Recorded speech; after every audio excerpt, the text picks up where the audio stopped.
예, 오늘은 크리스마스를 앞두고 예수님 생일을 기념하는 날인데 그분이 어떤 가르침을 펴시고 어떤 뜻을 품고 이 고난을 겪으셨는지 그 일생을 어떤 뜻으로 사셨는지 이걸 이해하지 못하고 이 생일을 축하드리는 건 이해가 아닌 것 같습니다. 그래서 그분이 말씀하신 핵심이 들어있는 걸 보통 산상수훈을 뽑습니다.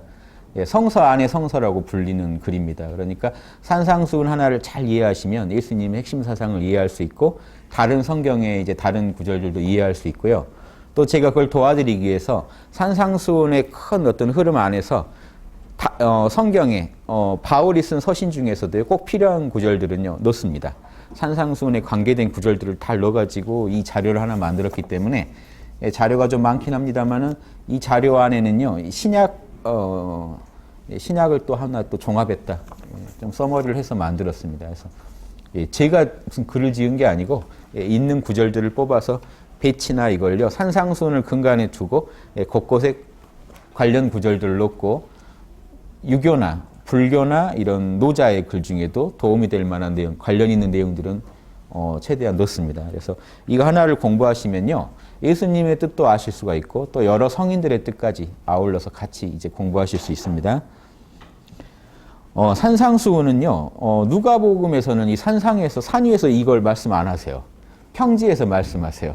근데 마태복음에서는 산 위에 올라가셔서 말씀하세요. 그리고 이 같이 보면 더 좋아요. 그런데 제가 원래 같이 좀 해보려다가 양이 너무 많아져서 마태복음 위주로 하겠습니다. 5장에서 7장까지입니다. 그 내용들 한번 음미해 보시고요. 또 누가복음에서도 이 평지설교라고 해서 이걸 또 간단하게 요약된 게 있는데 메시지는 같습니다. 같은 구절들이 나오고 황금률 있죠. 여러분들 다 아는 인간관계의 제일 중요한 황금률. 내가 남한테 대접받고 싶은 그걸로 남을 먼저 대접해줘라 하는 이것만 잘하면요 우리 사회의 문제 끝이고 지구의 문제 끝입니다. 인류가 왜 싸울까요? 내 욕심 부려서죠. 우리 양심은요 나하고 남이 동등하게 중요하다고 말하고 있는데 우리 욕심은요 내가 더 중요하다고 말하기 때문에 내가 남한테 대접받고 싶은 대로 남한테 대우해 주는 게 아니라 그냥 내 욕심 부려서 남한테는 피해를 줍니다. 우리도 남한테 피해받기 싫으면 남한테도 피해를 안 줘야 되는데 피해를 줘요. 내가 편하자고 그런 짓을 합니다. 그래서 이것만 끊으면요 인류가 싸울 일이 없고 평화 세상이 옵니다. 그러니까 예수님은요 황금률을 말씀하시기에 온 거고 황금률이라고 예수님이 황금률이라고 한 거 아닙니다. 후대에 황금률이라고 붙인 겁니다. 왜냐? 그것만 지키면 끝나니까 황금률이란 말이 붙은 겁니다. 예수님 말씀 중에 그 부분이 인간관계의 최고의 원칙이죠. 대접받고 싶은 대로 대접해줘라. 그러면 싸울 일이 있나요? 지금 이 선거가 끝나고 세대 간의 갈등이 있고 지역 간의 갈등이 있는데 서로가 서로 입장 역지사지하면 이게 가능할까요? 이런 분쟁이 애초에 성립이 안 됩니다. 그래서 진정한 예수님 제자라면요 이 분쟁이 있는 곳에 분쟁을 부추길 게 아니고 가가지고 화해를 시키고 통합을 시켜야 됩니다. 이것도 못 시키면서 예수님 제자다 하면 말이 안 됩니다. 예수님은 그 당시에요 이런 인간답게 사는 게 뭐냐 이걸 제시하느라고 또 억압을 받으셨잖아요. 그러면 예수님까지 같이 십자가에 지금 못 박는 사람 있습니까? 그런 사람 없습니다. 그래서 내가 남한테 받고 싶은 걸 먼저 해주시는 그냥 이것만 하면 된다. 이게 독립운동 하는 겁니다. 우리나라 살리고 싶으면요 이것부터 하셔야 돼요. 내가 먼저 양심을 실천 안 하는데 누가 합니까? 세상에 불법이 판친다고 욕하면서 자기는 절대 법을 안 지키면요 똑같은 사람입니다. 그 불법을 방조하고 있고 돕고 있는 겁니다. 그래서 나부터 진짜 양심적이냐? 내가 양심적이면요 내 주변도요 양심으로 바꿀 수가 있습니다. 한 분 한 분이 독립운동 하시듯이 양심 운동을 하시면요 이 세상이 바뀌고 우리가 원하는 미래가 펼쳐집니다. 예수님도 그 얘기밖에 안 하세요. 나는 아버지 뜻을 이루고 싶어서 왔다. 그러면 아버지 뜻이 뭘까요? 양심입니다. 남 사랑하라. 네 이웃을 네 몸처럼 사랑해라. 그 사람 입장에서 한번 생각해봐라. 이번에 선거도 그러지 않습니까? 나라가 반으로 쪼개지는 결과가 나왔고요. 그 반이라는 게 뭐냐면요. 서로가 서로를 절대 이해하려고 하지 않습니다. 이러면 심각합니다. 누가 이기고 지고가 아니고요. 상대방 입장을요. 진지하게 내 가족이라고 한번 생각해 보십시오. 우리 아버지가 저 생각을 한다면 내 자식이 저 말을 한다면 하고 진지하게 최대한 내가 저 사람이라면 하고 이해를 하신다면요. 좋은 답이 당연히 나옵니다. 거기에는 선이 나옵니다. 근데 이런 이해하려는 시도조차 하지 않으면요. 어떤 답을 하든지 욕심에서 나온 거고 무지에서 나온 답밖에 안 나오기 때문에 세계는요. 갈수록 더 어두워질 겁니다. 예, 내가 세계를 어두워지는데 나도 한몫을 하면서 세계가 안 바뀐다고 욕을 하고 뭐 멘붕이 오네 이렇게 얘기하면요 맞지 않습니다. 그럴 새가 없어요. 지금 이 순간부터 지금 양심적이신가요? 양심에 당당하신가요? 남의 입장을 내 입장처럼 한번 생각해 보셨나요? 요거를 꼭 따져보시고요. 지금 이 순간부터 매 순간 그렇게 살아가시면요. 그분이 예수님 제자고 예, 종교를 불문하고 모든 성인들의 제자입니다. 그거를 예수님의 육성을 통해서 제가 한번 증거를 대볼게요. 한번 보시죠. 5장을 보시면요. 이래서 산상수훈 하는입니다. 산상수훈은 산 위에서 수훈이라는 것은 드리울 숫자에 가르칠 훈자라 가르침을 펴셨다는 겁니다. 예, 산 위에서 제자들한테 가르침을 펴셨어요. 자, 그때 예수님께서 군중을 보시고는 산으로 오르셨다. 자리에 앉으시자 그의 제자들이 그분께 다가갔다. 예수님께서 그들에게 다음과 같이 가르치셨다. 이게 이제 산상수훈 시작입니다. 5장 1, 2절이고요. 유명한 8가지 행복, 팔복이라고 합니다. 팔복을 가르쳐 주세요. 근데 이 행복을 보장해주는 이 분들이 어떤 분들인가 보세요. 예수님이 너희는 축복받았다는 분들이요. 예, 3절부터 쭉 볼게요. 한 8개에서 팔복이죠. 먼저 영이 가난한 자들은 축복받을 것이다.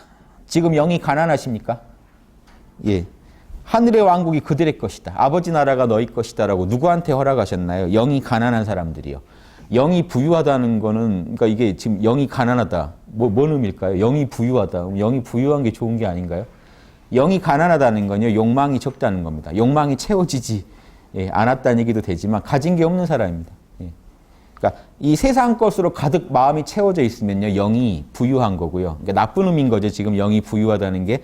영이 가난하다는 건요, 영적인 금식을 말합니다. 그러니까 이 세상 것에 대한 어떤 무력이 많은 게 아니고요. 예, 욕심이 적은 사람들, 영이 가난한 사람들. 그러면 욕심이 적다는 얘기는 뭘까요? 그만큼 그 자리에 양심이 찼다는 겁니다. 예. 세상 것들을요, 막 겁없이 나 살자고 막 집어먹지 못한 분들이에요. 영이 가난한 분들. 그래도 사람이 그럴 수 있나 하고요. 이 세상의 어떤 무력보다는요, 더 양심적인 걸 택하신 분들입니다. 여러분들 영이 가난하십니까? 예, 영적 금식이라고 하는데 영적으로 지금 이 세상 것들을 욕망하시지 않는 분들. 그런 분들은 더 양심적인 분들입니다. 양심을 추구하는데 세상에서는 힘이 없어요. 많이 못 가졌기 때문에. 그런 영적인 가난한 분들은 축복받을 것. 아버지 나라가 당신 거다. 왜냐? 아버지 나라는요, 양심 국가지 욕심 국가가 아니거든요. 욕심 많은 사람들이 가는 세계는 아버지 나라가 아니죠. 예.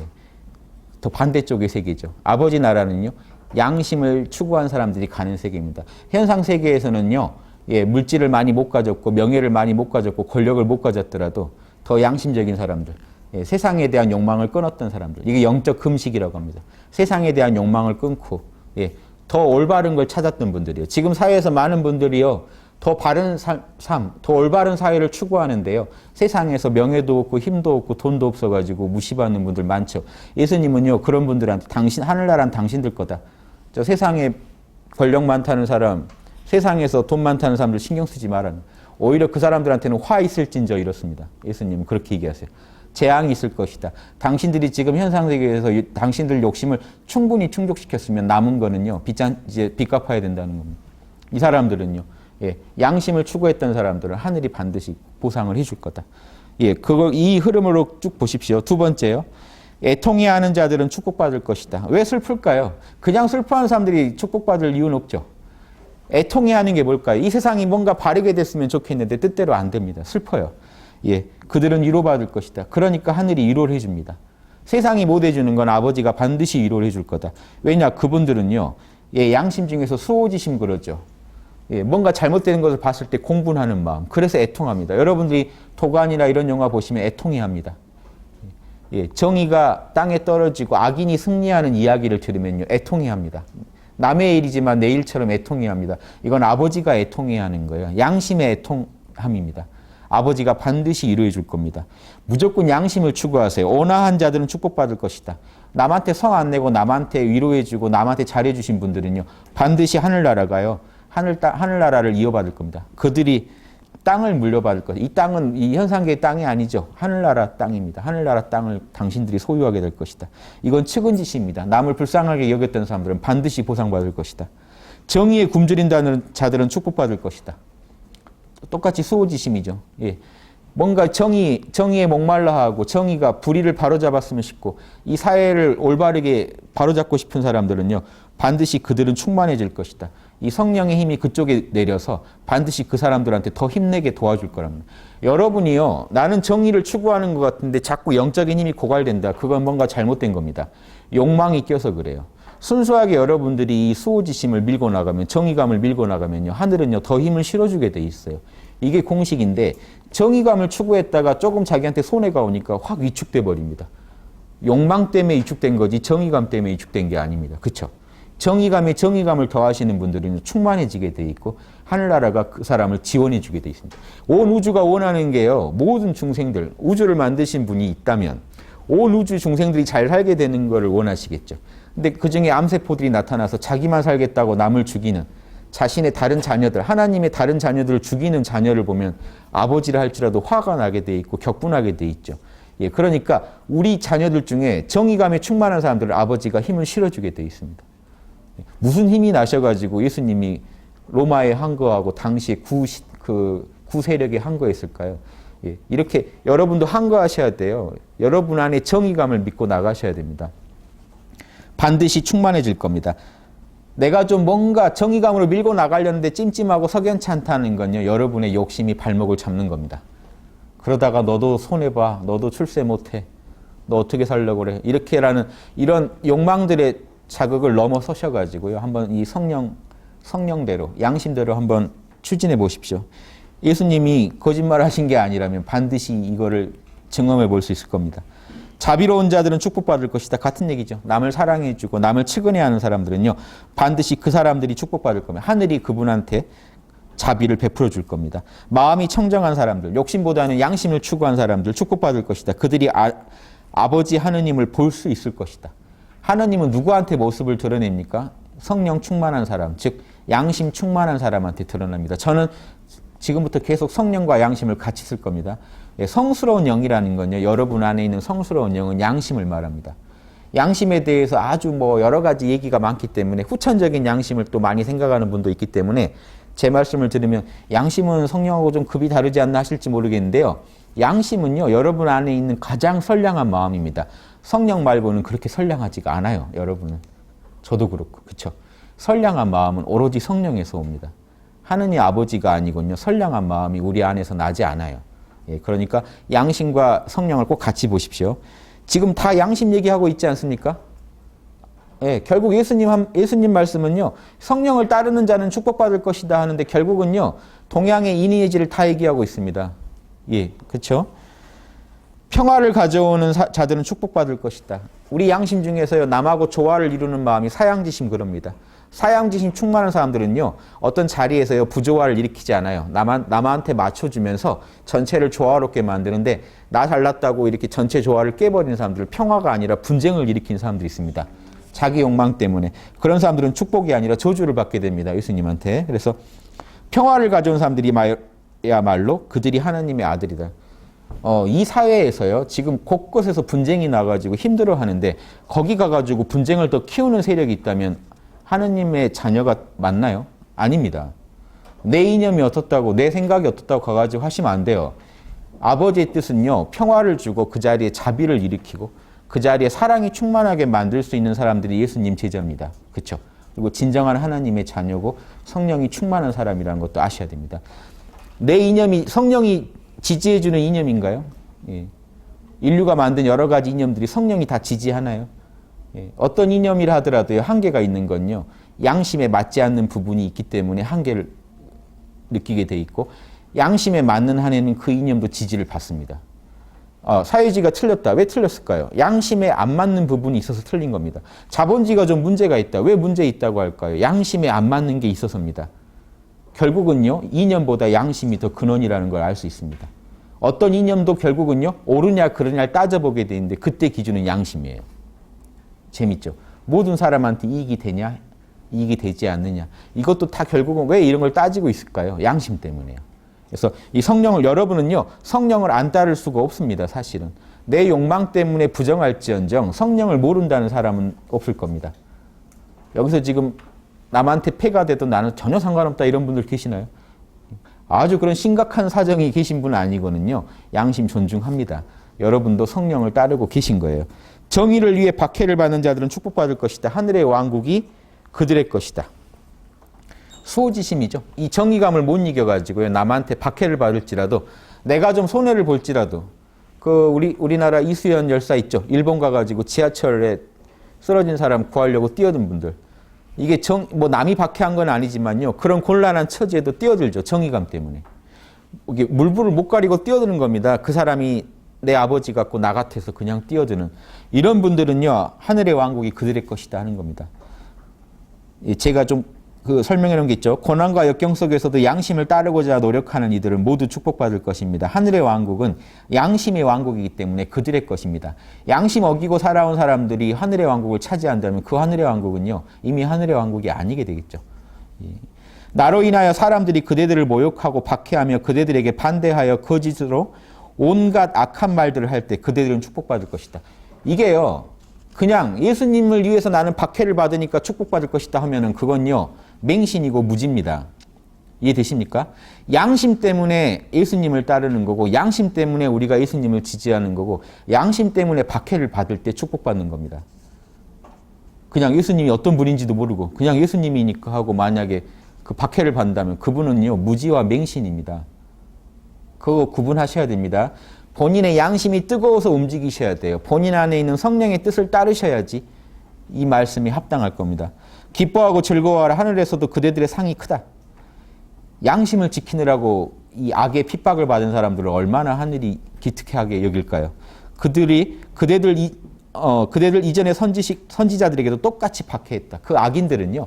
어느 시대나 악인들은 자기 욕망만 아는 소인배들은 어느 시대나 군자들을 보면 못 살게 굴어요. 그 군자가요. 자기들 동량 그릇을 깨거든요. 야, 좀 군자들아, 제발 군자들만 발견되면 빨리 소인들이 단합할 때는요. 군자들 척결할 때만 단합이 됩니다. 이 판을 깰 사람은 군자거든요. 소인들끼리 욕심 많은 사람들끼리 나눠 먹고 있는데 만약 군자가 등장하면 깜짝 놀랍니다. 빨리 그때만 유일하게 단합해서 그 사람을 죽인다. 왜냐? 그 사람을 죽여야 자기들 이익을 지키기 때문에. 오로지 이익으로만 움직이기 때문에 그때는 단합이 돼요. 또 그 사람 가고 나면 어떨까요? 자기들끼리 또 이익 싸움을 하겠죠. 판을 깨려는 사람들입니다. 예수님 같은 분은요. 판을 깨버리려는 사람들이기 때문에 빨리 십자가 뭐라도 해가지고 빨리 보내드려야 돼요. 안 그러면 자기들 판이 깨져요. 지금 사회에서도 만약에 그런 판들이 있다면 여러분들이요. 군자 쪽에 서셔야지 그쪽에 서시지 말라는 얘기를 하는 겁니다. 예수님이.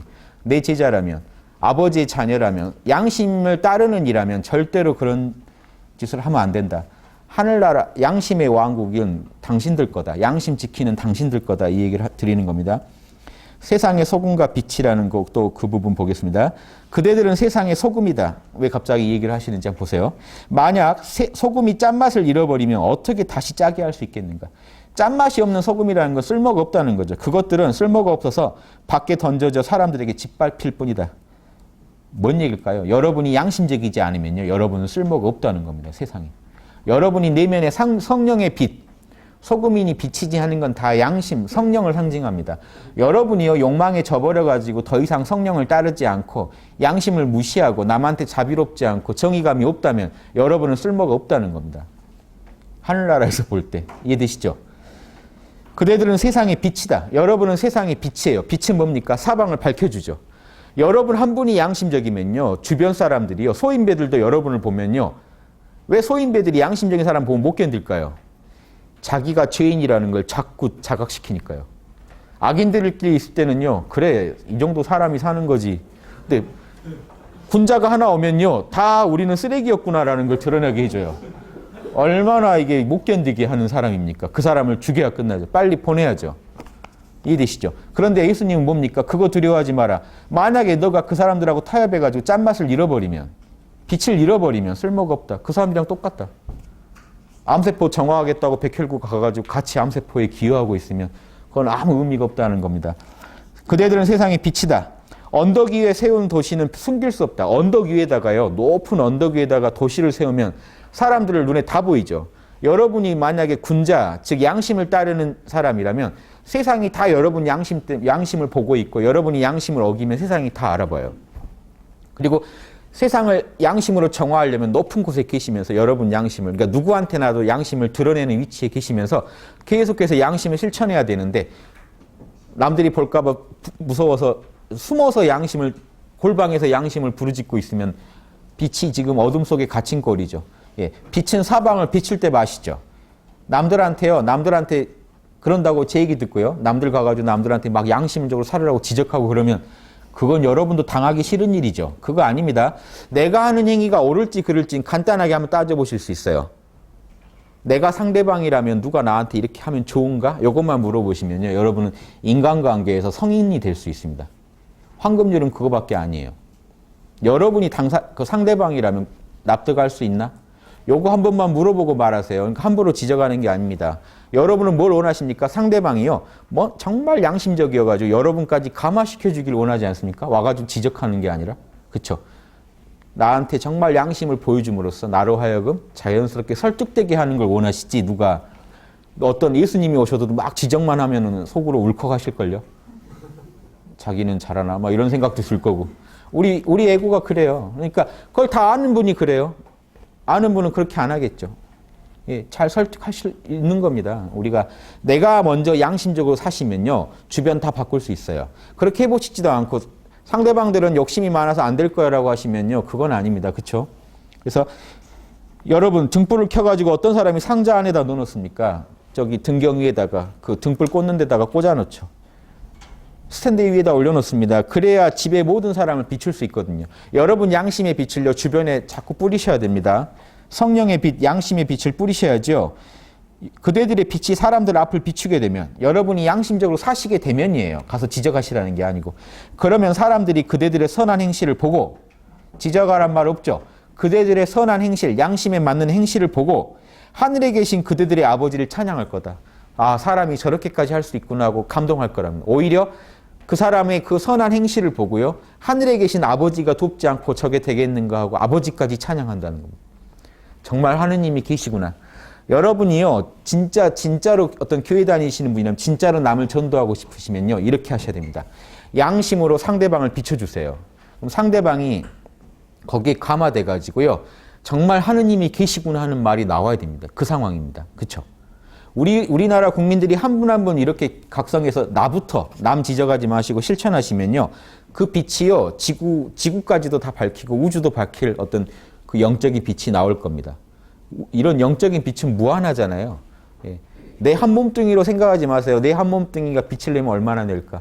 예수님이 낸 빛이요. 지금 2000년 넘게 타오르고 있고요. 다른 성인분들이 낸 빛이 2500년 넘게 지금 그 빛이 점점 더 커져가면서 사람들을 비추고 있다는 거 아셔야 됩니다. 예수님과 율법 얘기 한번 들어보시죠. 이 산상수훈은요. 주로 윤리적인 말씀을 많이 하세요. 그런데 이 얘기는 뭐냐면 당시의 윤리의 핵심은 율법이거든요. 모세 때부터 정해진 율법. 그래서 유대인들이 충실히 율법을 지키고 있고 바리새인이라고 하면 여러분들이 무시하시지만 율법을 정말 잘 지켰던 양반들이에요. 당시 최고 양반들. 율법을 엄격하게 지켜요. 그러니까 율법 못 지켜서 예수님한테 독사의 자식이란 소리 듣는 게 아닙니다. 율법을 잘 지키는데 뭐가 빠져 있어요. 뭐냐면 겉으론 지키는데 속마음이 황폐해요. 하나님을 몰라요. 하나님이랑 멀어요. 거리가 속마음이. 겉으로만 잘 지키고 있는 거예요. 뭐죠? 동양 같은 뭡니까? 부자유 친해라 뭐 하니까 친한 척 하는데 속은 안 좋은 거예요. 그냥 아버지한테 의뢰이 잘하는데 속은 안 좋고 임금한테 충성하는 게 진심이 아니라 의뢰이 거짓으로 하고. 그러니까 겉으로는 그럴싸한데 속이 공허하니까 욕먹는 겁니다. 행동은 잘했다고요. 그러면 율법에 대해서 예수님이 어떤 입장을 취했는지 이 산상수훈 전체에 걸쳐서 그런 율법주의에 대한 비판이거든요. 그래서 그 율법에 대한 관점을 한번 이제 들어보세요. 내가 율법이나 예언서들, 결국은 율법을 말합니다. 어떻게 살아라는 지침들, 행동 지침들을 폐하러 온 것이 아니다. 안식을 지켜라, 뭐 하라. 예수님이 안식을 부정하자는 게 아니에요. 그거를 형식적으로만 지키고 있는 율법주의를 비판한 겁니다. 내가 폐하러 온 게 아니다. 오히려 그걸 난 완성하려고 왔다. 진짜 순수한 마음으로 율법을 지킬 때 완성이 되죠. 양심에서 입각해서 남을 도울 때 완성이 되지 남을 도우라고 정해놓은 어떤 규율 때문에 억지로 돕고 있으면 어떻게 그게 하늘나라를 갈 수 있겠습니까? 그래서 내가 진실로 그대들에게 이르노니 하늘과 땅이 없어지기 전에는 모든 것이 이루어질 때까지 율법에서 한 획도 사라지지 않을 것이다. 난 율법을 인정한다. 율법 악하다고 안 하신 겁니다. 예수님이 율법을 극복했다고 해가지고요. 율법 무시하는 분도 있어요. 안 됩니다. 예수님은 율법을요, 부정하지 않았어요. 다만, 율법을 무슨 마음으로 지킬 거냐 해서 그 마음을 가르쳐 주려고 오신 겁니다. 율법은 하나님의 명령인데, 하나님의 마음을 갖지 않고서 어떻게 율법이 나오겠느냐 하는 간단한 그 원리를 얘기하시는 겁니다. 계명들 중에, 율법들 중에 가장 작은 거 하나라도 어기면, 또 그걸 남들한테 그렇게 하라고 가르치면, 하늘의 왕국에서 가장 작은 자라고 불릴 것이다. 아주 소인배가 될 것이다. 율법은요, 어기지 말라는 겁니다. 율법을 어기라고 내가 하는 얘기가 아니고, 그리고 그러나 스스로 계명을 지키면 남들한테도 이 율법을 가르쳐주는 사람은 하늘나라 왕국에서 아주 큰 사람일, 대인일 것이다. 그러니까 율법은 존중하라고 얘기를 하는 겁니다. 다만 내가 그대들에게 이르노니 그대들의 정의로움이 율법학자들과 바리새인들의 정의로움을 능가하지 못한다면 결코 아버지 왕국에, 하늘의 왕국에 못 들어갈 것이다. 반드시 행동거지는요, 어느 율법학자보다 더 율법을 잘 지켜야 된다는 겁니다. 차이가 어디서 있을까요? 다만 그 마음이 하나님 마음으로, 양심으로 지켰냐는 겁니다. 불우유 돕게 한다니까요. 라면 박스, 몸 박스 이렇게 사가지고 들고 가서 의뢰의 돕는 사람이 있는데 그 속에서요, 양심으로 돕는 게 아니라 의뢰의 돕는 겁니다. 습관적으로 돕는다거나 이걸 도움으로 해서 내가 어떤 다른 여러 가지 혜택을 누리기 위해서, 이익을 누리기 위해서 돕는다면 이 사람과 어떤 사람은요, 정말 그 고아들이 내 자식 같고 그 어르신들이 내 부모님 같아서 가서 그거를 큰 걸 선물 못 하더 작은 선물이라도 하는 사람이 있다면 이 사람이 진짜 하늘나라 갈 사람이죠. 예수님은 요 핵심을 말씀해 주는 겁니다. 그래서 산상수훈 전체가 그 원리에 입각해서 돼 있어요. 이걸 이해 못 하시면 산상수훈을 또 오독합니다. 율법을 부정하고요. 그냥 사랑만 하면 끝난다라고 또 이해할 수도 있어요. 그게 아닙니다. 양심은요, 그렇게 단순하지 않아요. 우리가 뭔가 양심적으로 산다는 건요, 어떨 때는요, 박해를 불구하고도 무릅쓰고 해야 될 일도, 반드시 해야 될 일도 있는 거고요. 어떨 때는 남을 사랑하느라고 내 어떤 목숨까지도 내놓을 상황도 있는 거고요. 그래서 이 양심을 이 성령의 뜻대로 산다는 건요, 내 에고가 대충, 내 자아가요, 이런 걸 거야, 뭐 율법에 정해놓은 대로만 하면 될 거야, 이렇게 단순하게 생각할 문제가 아닙니다. 율법 너머에 하나님과 바로 하나가 돼가지고 하나님 마음 그대로 이 세상을 보고 느낄 수 있는 어떤 그 더 큰 안목이 필요하다는 겁니다. 누가복음에 이렇게 얘기했죠. 화가 있을 것이다. 너희 바리새인들이여. 그렇게 이제 욕을 하세요. 바리새인들한테. 얼마나 그게 형식적으로 율법을 지키고 있었으면 이렇게 욕을 하겠습니까? 예수님이. 그러니까요. 원수를 사랑하라고 얘기하시지만 예수님 단호하시죠. 분노할 때는요, 하나님의 분노를 합니다. 이거 이해하셔야 돼요. 제가 느끼기에 교회분들한테 많이 부족한 게요, 악에 대해서, 악에 대항하지 말라는 게 선상수훈에 나와요. 주로 이걸 들먹이면서 악에 대해 저항하지 않으려고 하는 모습을 많이 보입니다. 예수님이 악엔 대항하지 말라고 그랬어요. 그럼 예수님이 하신 건 뭔데요? 이 독사의 자식들아, 너희들은 저주받을 것이다. 막 욕하고 다니세요. 뭘까요, 이거는? 하나님은 우리가 죄를 지으면 분노하실까요? 오냐 하고 넘어가실까요? 하나님은 분노하세요. 성경에 숱하게 나온 게 하나님의 진노입니다. 산상수훈에도 계속 나와요. 그럼 뭔 얘기일까요? 하나님은요, 불의를 바로잡으라고 우리한테 명령하시는 게 그게 진노고, 우리 안에서요, 잘못된 걸 봤을 때 끌어오르는 게 하나님의 진노입니다. 이건 성령의 분노예요. 옳은 겁니다. 욕심으로 인한 분노를 하지 말라고 하는 거지, 성령으로 인한 분노는 예수님은 계속 그 분노를 드러내면서 사세요. 내가 너희들한테 평화를 주러 온 게 아니라 검을 아주 그냥 전쟁을 일으키러 왔다, 이런 식으로 얘기하시는 장면들이 많습니다. 뭡니까? 하나님의 분노예요. 이 성령에서 오는, 양심에서 오는 이 공부는요, 정당한 겁니다. 산상수훈은 아까 말씀드렸죠. 율법을 폐하려고 하신 게 아니라 율법 안에 양심을 담으라는 메시지를 전하러 온 거기 때문에 율법도 반드시 지키셔야 되고요. 율법이라는 게 다른 게 아닙니다. 남한테 피해 끼치지 말란 내용이에요. 다. 하느님 사랑하고요, 남한테 피해 주지 마라. 거짓말하지 마라. 도둑질하지 마라. 이게 율법이에요. 양심적인 사람은 절대 어길 리가 없는 것들이에요. 다. 그러니까 양심 지키면 당연히 율법 지키는데 율법 지킨다고 양심적이진 않아요. 간단합니다. 이 말씀하러 오신 거고, 그래서 베이스에 사랑을 깔아라고 얘기하신 건데, 악에 대항하지 말라는 건요, 악인하고 똑같이 굴지 말라는 겁니다. 베이스에 사랑을 깔되 성령에서 오는 분노는 적절하게 표현하셔야 돼요. 이런 부분들이 조금 그 말이 생략된 부분들이 있어서 오해의 여지가 또 많은 경전이기도 합니다. 미리 말씀을 드린 거예요. 또 가면서 말씀드릴게요. 너희가 박하나 이런 다 이제 운향, 이런 어떤 채소, 어떤 물품들이죠. 거기에 대해서도 11조를 잘 내요, 교회에다가. 그러니까 율법을 잘 지켜요. 11조 내라는 걸 잘 지킨데 왜 욕을 먹었을까요? 너희들은 거기에 정의로움과 하나님의 사랑이 빠져 있다. 이거 동양에서 말하면 뭡니까? 사랑과 인과 의가 없다는 겁니다. 율법을 하는데 인과 의는, 사랑과 정의는요, 양심의 핵심적인 요소입니다. 성령의 뜻이요, 사랑하라, 정의로워라.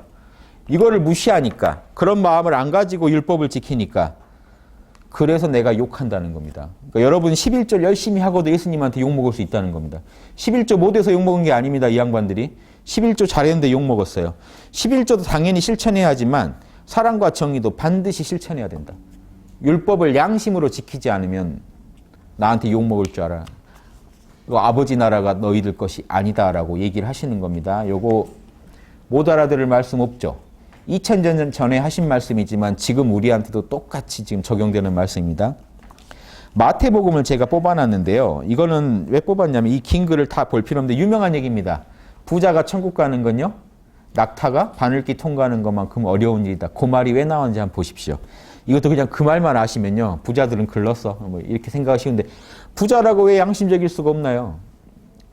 예, 그러니까 이 전체 맥락을 한번 보세요. 어떤 사람이요, 예수님한테 와서 이렇게 얘기했어요. 선생님, 제가 영생 얻으려면 무슨 선한 일을 해야 하나요? 자, 이 구절도 되게 중요한 얘기입니다. 어찌하여 나에게 선한 일을 묻느냐? 선하신 분은 오직 한 분이신 하나님뿐이다. 예수님은요, 본인이 선하다는 말도 안 들으시려고 했다는 것도 아셔야 됩니다. 이거 되게 중요한 내용입니다. 왜 그럴까요? 자, 이 원리 때문에 그렇습니다. 예수님은요, 우리 안에 성령이 있죠. 이런 양심의 마음. 그리고 우리 성령은요, 에고라고 하는 우리 육체적 자아의 안에 들어 있습니다. 그래서 성령은요, 절대로 이 에고를 통해서 밖으로 드러납니다. 그래서 나 성령 받았어, 나 하나님이 나한테 뭐라고 했어 하면 벌써부터 왜곡이 시작돼요. 에고를 거쳐서 나가기 때문에 이 에고 안에는요, 수많은 무지와 아집이 들어있기 때문에 여기를 통과하면서 성령의 순수한 메시지도 왜곡돼 버려요. 예, 이해되시죠? 그래서 이 내 안에 있는 성령의 마음, 이걸 양심인데, 맹자는 이런 성령에 해당되는 순수한 마음을 양심이라고 불렀고, 다른 이름으로 인의지심이라고 불렀어요. 인과 사랑과 정의의 마음. 우리 자아는요, 사랑과 정의의 마음이 아니에요. 이 에고는요, 철저히 이기적이고 늘 불안하고요, 죽을 거 걱정하고 있고 늘 두려워합니다. 평화가 없어요. 여기는 평화라고는 없는 마음입니다. 늘 뭔가가 부족해요. 늘 결핍감에 느껴요. 시달려요. 아무리 욕망을 성취시켜도요, 돌아서면 또 배고파요. 그럼 반대는 뭘까요? 늘 만족하고 있고 늘 화평하고 조금도 두려움이 없고 불안함이 없는 그 자리는요, 우리 마음에서 딱 한 자리입니다. 순수한 마음. 내가, 에고는 결국 나라는 게 서서 불안해진 거죠. 나 뛰면 불안하실 일 있나요? 아무개인 누구? 나 자신의 이해관계를 떼고 나면요, 공정해지고 여러분도 화평해지고 똑같아져요. 그래서 제가 모른다 하시라고 하죠. 성함 모르시죠? 이름 모르시죠? 내가 내 이름 내려놓는 게 아버지한테 다가가는 첫 번째입니다. 내가 아무개 누구라고 계속 주장하고 계시면 아버지랑 거리가 생깁니다. 저 결핍감 있고 불안하고 두려운 자아를 계속 붙잡고 계시면 아버지랑 못 만나요. 나를 내려놓으세요. 성함 어떻게 되세요? 모르시죠? 본인의 이름만 모르고 잠깐 존재해 보십시오. 여러분 내면에 더 깊은 자아, 성령을 만나게 되고 양심을 만나게 되고 그 자리에서 남한테 해코지 하려는 마음이 안 들어요. 매일매일 이런 실존적인 경험을 안 하시면요, 절대로 성령님과 함께 살 수가 없고 양심대로 살 수도 없고 아버지 뜻대로 살 수도 없습니다. 입만 열면 아버지 뜻대로 산다고 하고 입만 열면 나는 율법을 잘 지킨다고 하는 분도 예수님한테는 이 독사의 자식들아라고 말을 듣습니다. 그러면서 이 얘기를 하세요. 너는 하나님의 자녀가 아니다. 무슨 소리입니까? 우리 아브라함의 자녀고 다 하나님 따르는 사람들인데 아브라함의 자녀가 그렇게 죄 지을 리가 없다. 아브라함은 하나님을 높였는데 너희는 사탄 마귀의 자녀다. 이 정도로 저주를 내리시는 분이에요. 예수님 말씀 독하세요. 그 말 면전에서 들으면 거의 정신이 아득해지지 않을까요? 멘붕 얼마나 말을 막 하세요. 너희는 마귀의 자녀다. 아닌데요, 저 아브라함의 자녀인데요. 아브라함의 자녀라면 그렇게 할 리가 없다. 하나님을 존중 안 할 리가 없다. 너는 마귀의 자녀다. 무섭죠? 이 말씀 안 듣는 법은 간단합니다. 아버지 바로 만나세요. 아무개인 누구를 내려놓으세요. 가장 나한테 귀한 나를 내려놔 보세요. 여러분 마음에 바로 화평이 오고 예, 평화가 오고 만족이 옵니다. 이런 체험을 계속 하시지 않으면 여러분 안에서 사랑이 나오질 않아요. 이웃을 내 몸처럼 사랑한다 그러면 나와 남을 둘러보지 않아야 되는데 아무개인 나를 잔뜩 세우고서는 어떻게 그 마음이 됩니까? 그러니까 그 마음으로 율법을 하고 있으니까 예수님이 비판하는 겁니다. 그렇게 욕심 가득해서 무슨 사랑을 하겠느냐. 이 친구도 그래요. 영생 얻고 싶은데 뭐 해야 될까요? 하니까 예수님이 뭐라고 했습니까? 예, 요 얘기 제가 안 했죠. 오직 선하신 분은요. 에고가 있는 한은 에고는요. 시간, 공간, 인간관계에 제약을 받습니다.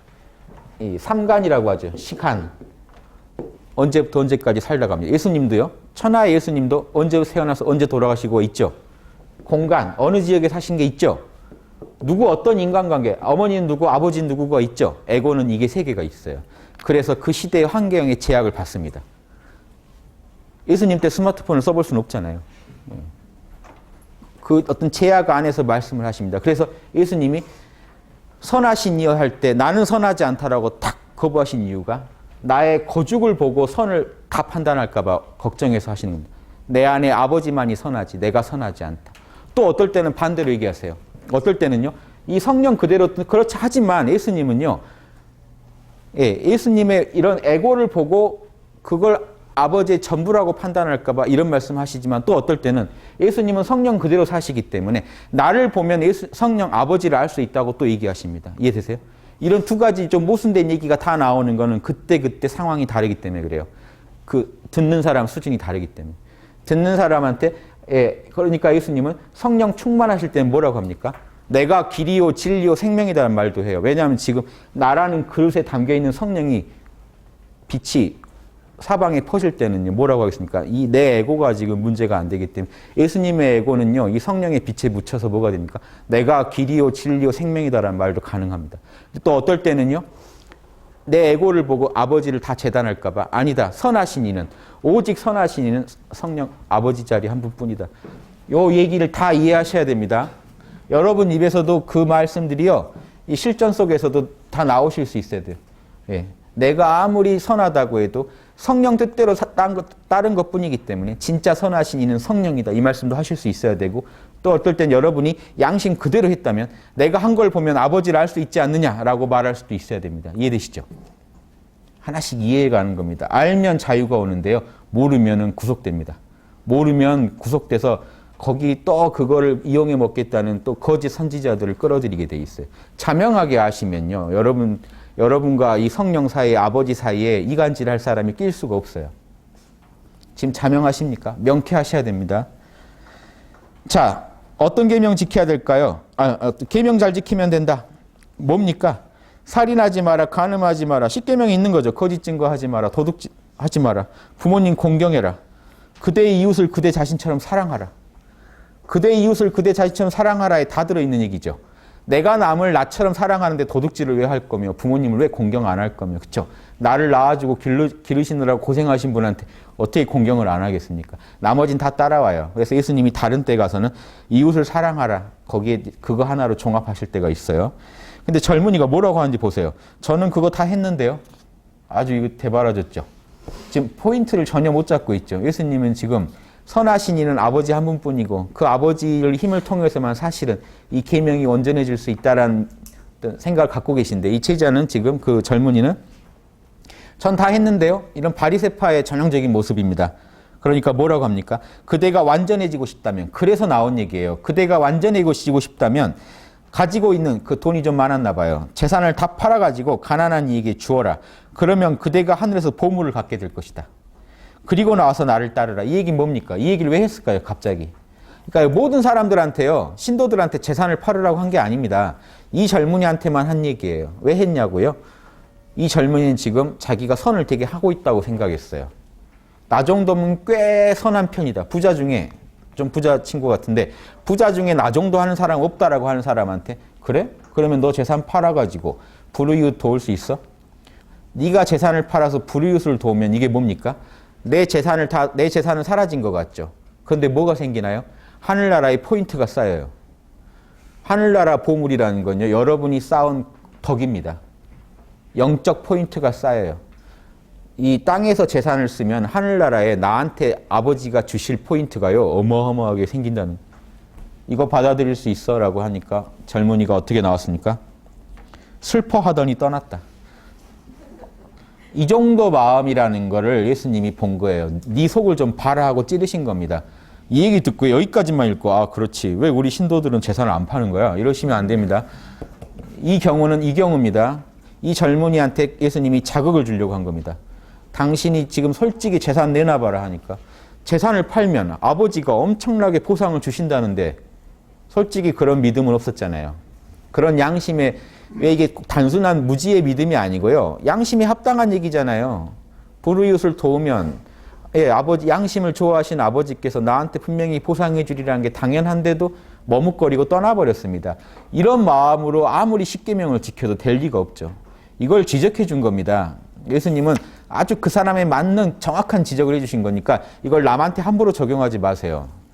남한테 막 가가지고 너도 재산 팔아서 해봐. 믿음이 약하네. 이렇게 남 지적할 때 쓰시면 안 됩니다. 이 상황을 이해하셔야 돼요. 떠나버렸어요. 재물을 남한테 베풀수록 여러분의 영혼은 빛나게 돼 있습니다. 자, 왜 그럴까요? 여러분이 가지고 있으면 만약에 이 재물을 가지고 있으면 에고는 불안하니까요. 보십시오.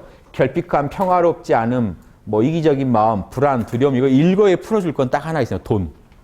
돈이 많으시면요. 이게 다 해결될 것 같잖아요. 실제로 돈 많은 분은 또 다른 이런 게 생기겠지만 그래도 물질 중에 가장 맞는 키는 돈입니다. 돈이면요. 이 모든 걸 해결할 수가 있어요. 그래서 이 돈을 에고는 정말 좋아합니다. 그런데 에고가 정말 현명하다면 이 재물을 갖다가 가지고 있는 게 아니라 선한 일에 양심적인 일에 실컷 써버리면 어떻게 될까요? 성령이 우리 안에서요. 광명하게 빛이 나게 됩니다. 사랑과 정의의 성령이 내 안에서 점점 살아날 거 아닙니까? 내가 남한테 베풀 때마다. 그러면요. 두 가지 이걸 제가 영적 재테크라고 하는데요. 정말 잘 하셔야 됩니다. 가지고 있는 돈을 몇 배로 불리실 수 있는 비방입니다. 남한테 좋은 일에 쓰세요. 그러면 이걸 쓰신 만큼 하늘이 보상해 준다고 영적으로 포인트가 쌓이고 여기서 끝나는 게 아니에요. 여러분의 성령이 밝아져서요. 여러분은 더 엄청난 사랑과 정의를 할 힘이 생겨요. 그러면요. 이게 선순환이 되면 어떻게 될까요? 계속해서 선을 베풀고 포인트는 계속 쌓이고 그럼 포인트가 몇 배로 불겠죠. 이게 하늘나라의 부자라는 겁니다. 이게 영적 재테크고요. 불교도 기독교랑 똑같아요. 불교에서 이걸 뭐라고 하냐면 회양이라고 합니다. 돌 회자, 향할 향자, 방향을 틀어버려요. 내가 엄청나게 보살들이 하는 게 회양이에요. 중생을 엄청나게 돕고요. 그럼 포인트가 엄청 쌓이죠. 그걸 몇 배로 불리는 방법이 있습니다. 영적인 포인트를. 내가 안 먹어요. 중생한테 회양 돌려버리거나 내 불성, 성령에 해당됩니다. 내가 잘했나? 성령이 시킨 대로 했을 뿐인데 하고 불성한테 돌려버리면요. 몇 배로 또 푸는 겁니다. 이해되시죠? 영적 포인트는 더 커지고 내 안에서 불성의 힘, 성령의 힘은 더 커지고 그럼 더 큰 일을 하고 더 큰 포인트가 쌓이고 내가 안 먹고 또 돌리니까 또 커지고 또 커지고 이래가지고 그 힘으로 부처까지 되는 거고 그 힘으로 여러분이 온전한 빛의 자녀가 될 때까지 완전해져 가고 성화돼 가는 겁니다. 이 힘이 없으면 못 가요. 남한테 베푼 그 흔적이 영적인 포인트입니다. 영적인 포인트가 없는 분도 있겠죠. 베푼 적이 없는 분들. 그런 분들이 앉아서 나 명상해서 바로 아버지랑 만나야지 하고 앉아 계시면요. 짧죠. 공덕이 짧아서 안 됩니다. 방금 이 젊은 친구도 예수님이 아주 비방을 가르쳐 줬어요. 그런 물질적인 재물 갖고 있어봤자 죽을 때 다 놓고 가는데 하늘나라에다 보물 쌓는 법 가르쳐 줄게. 베풀어봐. 못 받아들이고 가버렸잖아요. 여러분도 만약에 여러분한테 이런 질문을 예수님이 했을 때 나는 어떻게 할 것인가? 이것도 한번 생각해 보십시오. 예수님이 그러고 말씀하세요. 부자들은 하늘나라 가기 어렵다. 그러니까 부자라고 다 어려운 게 아닙니다. 재물에 대한 집착이요. 이 양심에 대한 추구보다 더 센 사람들이 힘들다는 겁니다. 낙타가 바늘구멍 통과하기 것이 더 쉬울 거다. 제자들이 이 말씀 듣고 몹시 놀라서 물었어요. 여기 아주 이제 이 마지막 구절 때문에 사실은 이걸 여기다 실어놨습니다. 누가 구원받을 수 있나요? 그런 식이면 누가 하겠습니까? 라고 했을 때 예수님 대답이 뭡니까? 사람에겐 불가능하나 하느님에게는 가능하다. 뭡니까? 학당식으로 말씀드리면 뭡니까? 몰라 하시고 하라는 겁니다. 에고로는 못할 거다. 네 에고로는 못할 거다. 이 돈이 나가면요. 결핍감, 불안감, 두려움이 다 생길 텐데 못하죠. 내 자식은 또 먼 돈으로 키우고 뭐 그것까지 다 갖다 바치라는 게 아니고요. 예, 내가 충분히 할 수 있음에도 불구하고 이런 욕망 때문에 혹시 못하고 계시다면 성령의 힘을 빌으십시오. 몰라. 내 이름을 잠시 놓고요. 몰라 하시고 5분만 계셔보세요. 몰라. 괜찮아. 내 안에서요. 평화와 영적인 만족감이 가득해질 때 내가 성령과 하나가 된 겁니다. 성령과 하나가 된 건 바로 알 수 있어요. 어떻게 할까요? 성령과 여러분이 마음이 멀면요. 성령은 뜨거운 불이고 여러분 에고는 차가운 쇠공이라면 차가워진다는 걸 알겠죠. 온도가 떨어지네로 알 수 있고 그러면 그 증표가 뭐로 알 수 있습니까? 이상하게 결핍감이 생기고 이기적이 되고 불안감이 엄습해오고 두렵기 시작하시다면 여러분은 성령한테서 먼 거예요. 성령의 불에서 먼 겁니다. 그러니까 추워지기 시작하는 겁니다. 그럼 어떻게 하시면 됩니까? 다시 몰라 괜찮아 하시면요. 다시 마음이 평화로워지고 만족감이 생기고 더 바라는 게 없어져요. 이게 지금 여러분 성령과 얼마나 멀어지고 가까운지 순간순간 다 체크할 수 있어요. 어려운 게 아니에요. 아주 쉬워요. 아시겠죠? 예. 그래서 여러분 마음에서 만약에 빛을 잃어버리고 짠맛을 잃어버린다는 건 저겁니다. 성령으로부터 많이 멀어지면요. 여러분이 예수님 제자도 될 수 없고 하나님의 자녀도 되기 힘들어요. 아시겠죠? 하나님한테는 가능합니다. 이 얘기가 아까 왜 여기다 지금 제가 실었냐면 아까 말씀드린 율법주의를 극복하는 방법은요. 율법을 어떻게 다 지킵니까? 라고 하면 뭐라고 하실래요? 하나님은 가능하다. 하나님이 시키신 거니까 하나님 마음은 가능해요. 인간은 못 지켜도 하나님 마음은요. 완벽한 율법을 지킬 수가 있어요. 완벽한 율법은 어렵다는 거예요. 그 이웃한테 뭐 좀 돈 좀 주는 건 쉬운데 진짜 진심으로 그 사람을 나처럼 사랑하면서 주기는 어렵거든요. 그거 어떻게 합니까? 에고로는 못해요. 에고는 남이 그렇게까지 사랑스럽지 않아요. 성령의 마음에선 사랑스러워요. 양심에선 그게 나와요. 맨정신으로는 지하철에 못 뛰어드는데 내가 정말 사랑하는 사람이 지하철에 거기 아래에 있다고 하면요. 뛰어드실걸요? 그게 사랑의 힘이거든요. 그러니까 에고로는 못하지만 사랑이 내 안에서 성령이 응하면 일어난다. 가능합니다. 여러분 총알 날아오는데 뛰어드실 수 있어요? 지금은 불가능하시죠. 만약에 정말 사랑하는 분한테 총알이 날아간다면요. 뛰어들 수도 있을 겁니다. 그땐 조건이 달라져요. 성령이 움직여버려요. 양심이 움직여버려요. 요 차이를 아셔야 됩니다. 지금 여러분 마음 뜨거우신가요? 빛나고 계시나요? 몰라 하세요. 내가 에고로서 존재하는 것만큼 차가워집니다. 두려워지고 걱정이 되고요. 불안해요. 그러니까 불안, 걱정, 이런 조급함, 두려움이 밀려오시면요. 몰라, 괜찮아 하셔서 마음을 다시 화평하게 돌리시면 성령과 그대로 다시 하나가 됩니다. 헤어진 새가 없어요. 성령님은 늘 우리 안에 있기 때문에 헤어진 그런 틈이 없습니다. 몰라, 괜찮아 하시면 다시 하나가 돼 있습니다. 자, 화해하라. 옛사람들이 살인하지 마라. 자, 이제 또 본격적으로 율법을 한 번씩 비판해 보겠습니다. 옛사람들이 살인하지 마라. 살인자는 누구나 재판에 넘겨질 것이다. 이 말이 틀리지 않았다고 아까 예수님 얘기하셨죠. 한자 한획도 반드시 이루어져야 된다. 이 말 자체에 대한 부정이 아니에요. 이런 옛 선인들의 율법이 있어요. 살인하지 마라. 살인한 자는 재판에 넘겨진다. 고조선의 팔조금법 기억하십니까? 거기 뭐라고 돼 있죠? 살인한 자는 사형에 처한다. 그렇죠? 이 법이 부정돼서는 안 돼요. 이 법이 날아가면요. 이 사회 전체의 정의가 땅에 떨어집니다. 그러니까 지금 이 예수님 말씀 잘 이해하시라고 제가 말씀드린 겁니다. 이 율법을 거부하시지 마세요. 살인하지 마라. 재판에 넘겨질 거다. 그러나 나는 그대들에게 이르노니. 근데 이런 율법만 알고 형식적으로 살인했어? 그래 죽여. 이거는 양심이 아니다. 양심이 작용하고 있지 않잖아요. 살인한 자가 왜 죽여야 되고 살인한 자에 대한 우리 마음은 어떻게 해야 되는지 진짜 양심에 의해서 재판을 하는지 이해되시죠? 그런 마음이 없다면 이런 형식적으로 이루어진 재판은 하느님 왕국에 갈 수 있는 어떤 그런 기본적인 조건을 못 만들어낸다는 겁니다. 나는 그대들에게 이르노니 자신의 형제에게 화를 낸 자는 누구나 재판에 넘겨질 거다. 형제한테 화낸 사람이 재판에 넘겨질 정도로 심각하게 죄를 저지른 거다. 요 얘기는 뭘 얘기하는 겁니까? 형제한테 화내는 것부터 잡으라는 겁니다.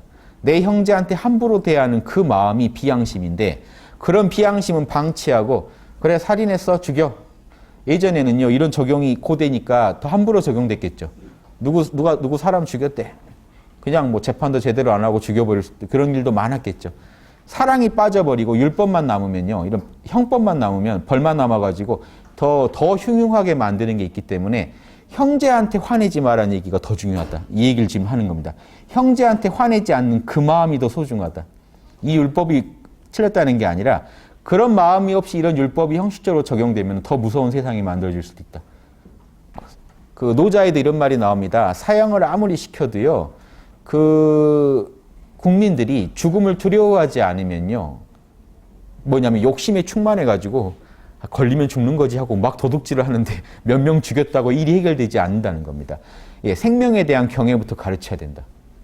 이해되십니까? 그러니까 지금 살인한 사람 재판 거는 거에 시비 거는 게 아니라 그 전에 서로 사랑하라는 거, 이것부터 가르쳐야 되는 거 아니냐. 그거 더 중요한 거 아니냐 이 얘기입니다. 형제들한테 그 참 말이 번역하기가 어려워서 이렇게 했는데, 자신의 형제들에게 하찮은 놈이라고 말을 한다든가 형편없는 놈 이런 말 하면요, 공회 산헤드린이라고 예수님 막 심판한대죠. 거기 바로 넘겨질 것이며 멍청이 바보라고 하는 자는 불타는 지옥에 던져질 거다. 더 무서운 분이에요. 예수님은 형제한테 바보라고 했다고 불타는 지옥에 던져질 거다. 이걸 그대로 고지고대로 들으시면 안 됩니다. 이걸 뭘 얘기하는 겁니까? 형제를 무시하는 그것 자체가 더 심각한 거다. 그런 게 방치됐을 때 살인까지 가니까요. 그러니까 작은 불씨 때부터 잡아야지 살인한 뒤에 처벌하는 것만으로 우리가 양심적이 될 수 없다라는 얘기를 하는 겁니다.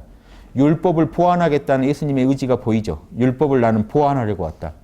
그래서 살인 얘기할 때 형제한테 화내지 마라는 얘기를 합니다.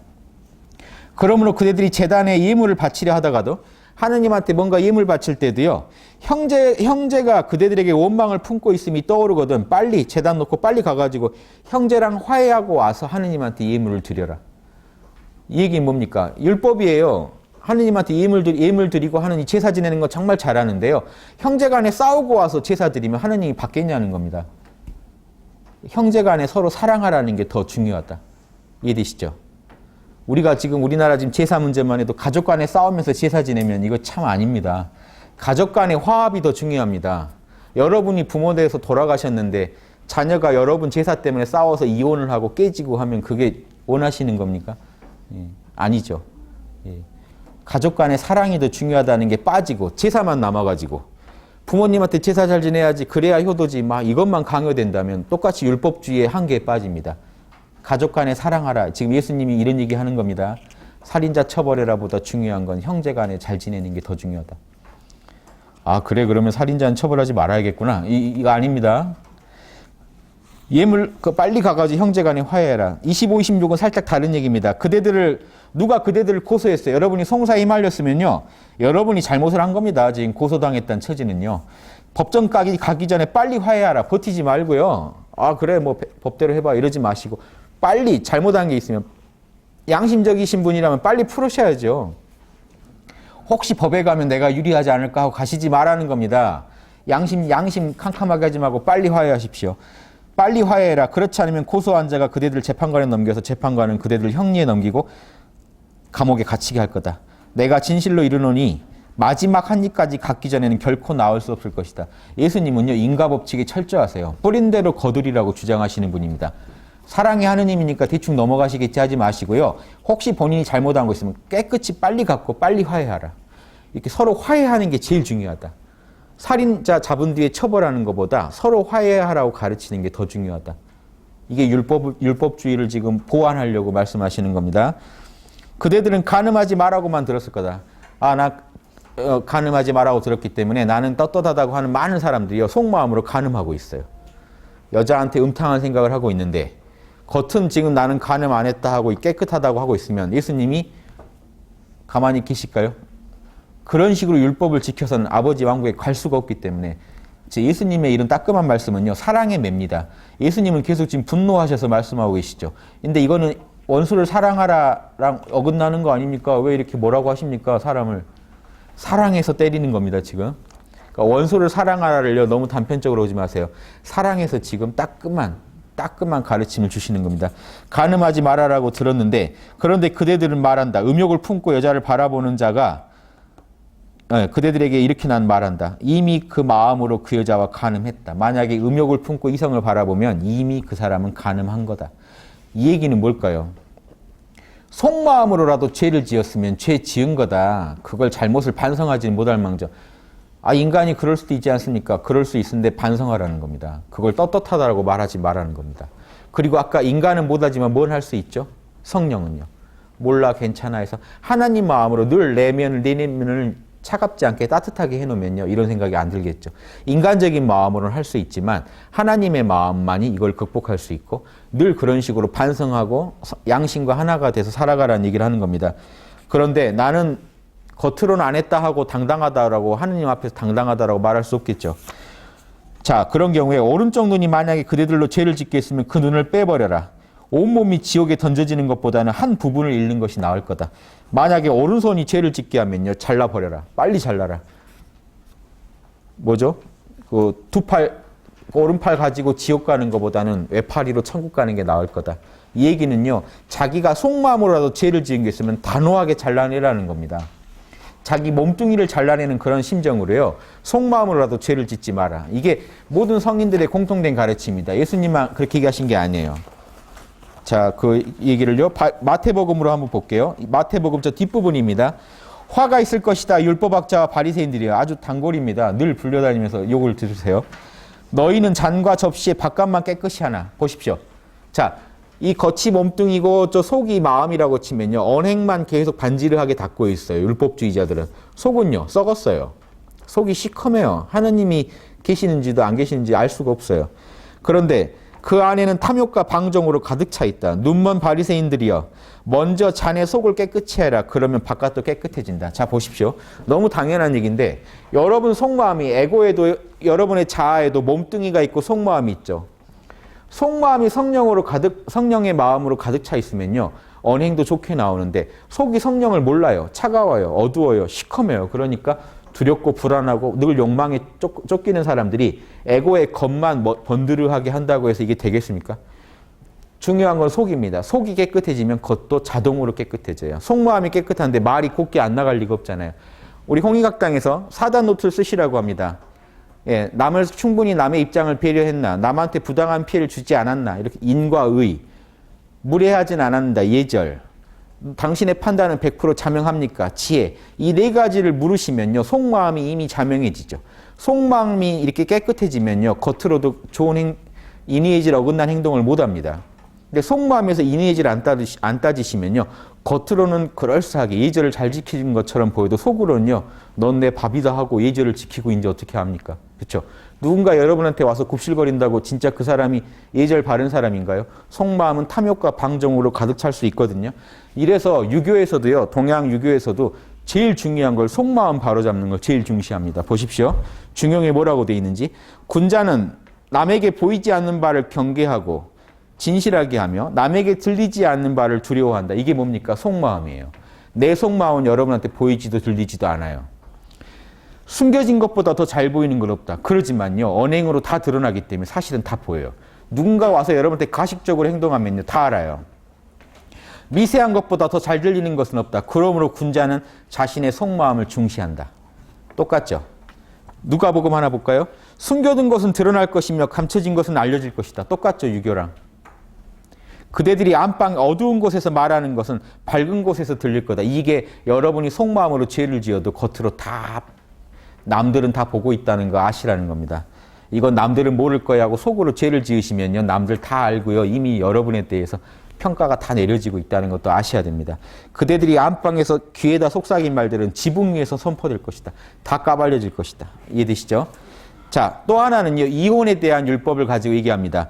타당한 이유 없이 아내를 버리지 마라. 그대들은요. 자신의 아내를 버리는 자는 그 여자에게 이혼장을 써줘야 한다라고 하고요. 율법에 어떻게 돼 있냐면 수치심을 일으키게 한 남편한테 수치심을 일으키게 한 여자는 이혼할 수 있다라고 사유가 돼 있어요. 근데 이게 광범위하죠. 광범위하니까 나중에는요. 아주 확대 적용돼 가지고 툭 하면 또 새 여자 얻고 싶으면 막 그냥 구실 붙여서 막 해버리는 겁니다. 남자들이. 예수님이 그걸 막아주려고 한 거예요. 결혼의 본질은요. 두 사람의 어떤 약속이니까 결혼의 본질을 깰 정도 사유가 안 되면 절대로 이혼을 하면 안 된다는 겁니다. 그래서 이게 율법주의죠. 아내를 버릴 때는 이혼장 써주라고? 그래, 이혼장 써줄게. 요 말은요. 되도록이면 버리지 말고 정말 버려야 할 때는 서로 명확히 하라는 건데 서로 이혼할 때는 명확히 하라는 건데 율법주의에서 이 율법이 없어질 건 아닙니다. 이 율법은 중요한 얘기지만 마음이 안 담기면요. 상대방에 대한 사랑이 하나도 없잖아요. 그러니까 예수님은 나는 말한다. 불륜을 저지른 경우를 제외하고 계약을 파기한 결혼 계약을 파기할 정도로 본질적인 어떤 부정이 있지 않고서는 절대로 이혼하면 안 된다. 만약에 그런 식의 이혼을 한다면 그 여자랑 결혼하는 사람까지도 다 간음한 것이 된다. 아직 결혼관계가 유효하다는 얘기를 하는 겁니다. 그리고요. 자명한 이야기만 하라. 그대들은 옛사람들이 맹세를 깨지 마라. 그대들이 주님께 맹세한 것을 지켜라라고 한 걸 들었다. 여기 율법에 있어요. 자, 하느님한테 맹세했으면 반드시 지켜라라고 들었을 것이다. 그런데 나는 근데 실제로 이게 적용되니까 어땠냐면요. 다 하느님한테 갖다 대고요. 막 거짓말을 막 하고 다니는 거예요. 나 아버지한테 내가 맹세한다. 내가 그거 하겠다. 그래 놓고 깨버리고. 그러니까 아버지가 그냥 하찮게 된 거죠, 사실은. 그렇잖아요. 아버지가 그냥 막 욕망의 화신들한테 그냥 명분으로만 불려다니니까 나는 그대들에게 이르노니 일체 맹세하지 마라. 하늘을 두고도 하지 마라. 하늘은 하느님 계신 곳이다. 땅을 두고도 하지 마라. 그건 하느님의 발판이다. 예루살렘을 두고도 얘기하지 마라. 그건 위대한 왕이라고 하면요. 그리스도입니다. 그런 그리스도의 성이다. 불교에서요. 이렇게 부처님, 전륜성왕 이렇게 위대한 존재들이 있죠. 그리스도라는 거는요. 예수님을 꼭 지칭한 게 아니고 이스라엘인들이 기다리던 전설적인 왕이에요. 우리를 통치해 줄 메시아. 그러니까 성경에서도 그리스도라고 예수님이 얘기할 때 꼭 그러니까 뭐냐면 결국은 우리가 볼 때 본인이시지만 그리스도는 그런 존재다라고 이렇게 약간 객관적으로 얘기할 때도 많아요. 이해되시죠? 그게 왜 그렇게 됐는지. 석가모니가요. 부처는 정말 부처만이 인류의 스승이다 할 때 꼭 자기만을 말하는 게 아닌 그 느낌이 있죠. 그리스도를 말할 때 그 느낌으로 말하실 때도 있어요. 그러니까 위대한 왕의 성이다. 내 성이다 이렇게 얘기한 게 아니고 그리스도가 머무실 성이다 이런 의미로 객관적으로 말씀할 때가 있습니다. 그대들의 머리를 두고도 말하지 마라. 그대들 머리가 당신 거 아니다. 머리카락 하나라도 당신들이 희거나 검게 할 수 없다. 네가 좌지우지할 수 있는 것들이 아니다. 그러니까 결론은요. 맹세를 아예 하지 마라. 거짓말할 거면 맹세하지 마라 이겁니다. 그대들은 예할 건 예하고 아니할 건 아니여라고만 해라. 그 이상의 말은 다 악에서 나온 말이다. 거짓말 자체를 하지 마라. 괜히 하나님 들먹이면서 거짓말하지 마라. 맹세한다고 해가지고요. 당시 사회상을 반영하는 말씀입니다. 그러니까 이 말씀이 지금 중요한 건요. 제가 제목을 잡았지만 자명한 얘기만 하라는 겁니다. 하나님한테 막 갖다 대면서 이상한 거짓말하고 다니지 말고 자명한 얘기만 해라. 늘. 맞는 건 맞다고 하고 아닌 건 아니라고 해라. 그 이상은요. 다 욕심에서 나온 말이다. 양심만 따라라는 얘기를 지금 계속 하고 계십니다. 이해되시죠? 되게 5분 쉬고 할까요? 한 5분 쉬고 다시 하겠습니다.